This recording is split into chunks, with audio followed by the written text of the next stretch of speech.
Бұл өмірдің таусыларма ғажабы, ғажабымен қатар тұрар азабы.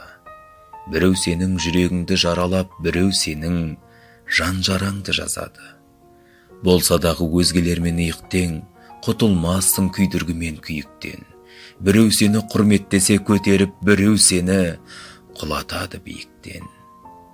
Өтер өмір, бір-біріне сеп болып, ашуыңды көрсеткенмен кектеніп, біреу сені жақсы көрер құлшынып, біреу сені жүрер сырттай жек көріп. Өмір солай көндіреді арқына, асау мінез танытсаң да жұлқына. Біреу сені ақтап алып жатқанда, біреу сенің күйе жағар сыртыңа. Өмір солай амал жоқ. Бұл өмірді түсінбейтін адам көп. Бірақ ақ сүт берген анадан ешбір адам туылмайды жаман боп.